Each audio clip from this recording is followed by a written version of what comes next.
here now with Freddy Monday, and we're going to be talking a little bit about the song that he just played, along with his illustrious, very fantastic, very interesting career. So how are you? I'm doing well. How are you? Thanks for having me. Thank you. And you wrote that? You wrote that song? I did, yes. And what was the inspiration for it? Well, that's one of the songs that I actually originated when I was 12 years old, that song. I wrote the melody, but since then I reworked it and wrote new lyrics to it and rearranged it. But my album, called Everything Anyhow, is a bunch of songs that come from all different times in my life, and that was the earliest one that I chose. And it's a cool tune. It's a fun song, and I'm glad Jules was able to be here to play on it. Yeah, very interesting. Yeah. Now, he's had a great career, too. Yes. You know, so it was kind of an honor to have you both on the stage at the same time playing together. We didn't laugh. We usually cannot stop laughing. Oh, really? Together. Yeah, it gets insane. So it's all serious this time. No. What are some of the other titles on that CD? Please is this current single, and that we shot a video for that in Chelsea, in Manhattan. So that's the current single from that. There's another one, Rain All Day, which is about indoor sports, if you know what I'm talking about. Do you know what I'm talking about? Well, I listened to the CD and I was touched, moved, and inspired. I thought all the songs were great.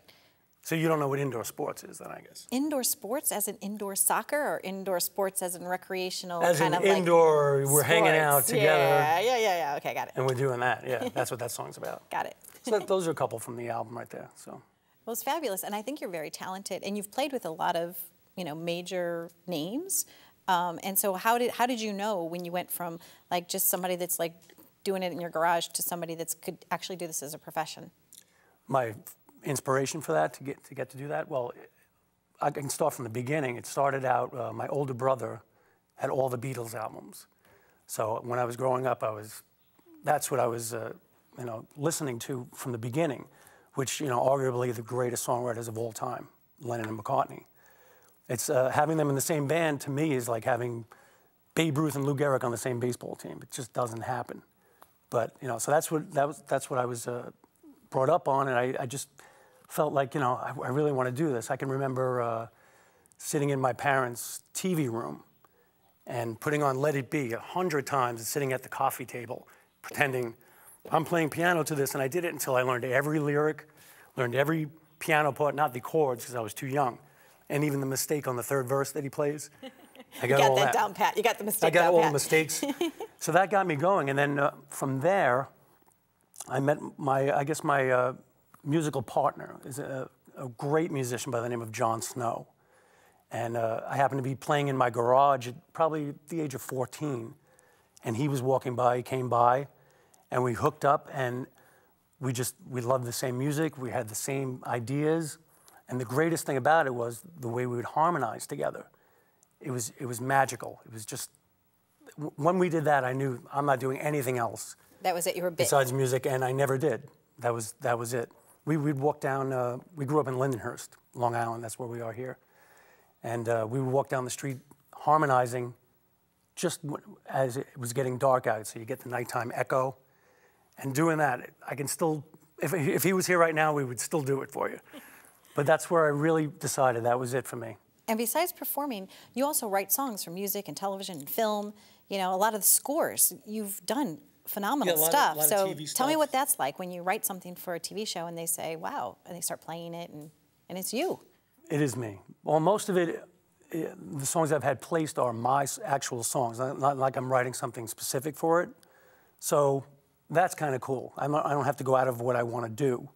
So I enjoy that. But I've done some other things where, can you write a jingle for this? Or I just did a title track to a movie, and it was a biker movie.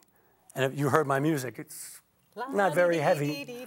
Right, so I had to bring in a buddy of mine that did heavier music, and we did the song, and it wound up being the title track, so. And you've played for a lot of award ceremonies. I mean, tell us, just give me 3 big days for you, like 3 days that you might stick out amongst the hundreds and thousands of awesome days that you've had. Well, I guess any day where I sleep till 3 p.m. would be a good day. Okay, that's such as a musician's life, right? Okay. Well, I guess shooting the Davy Jones video.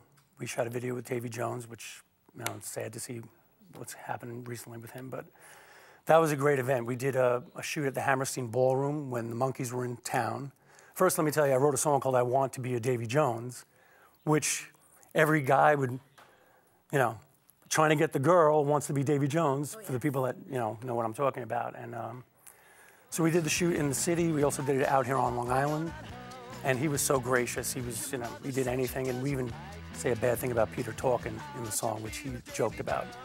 Just his character on the TV show, not him in real life. And he participated. I mean, he was on camera with you. He was on set. And he had the time of his life. He had a great time. You had a great time.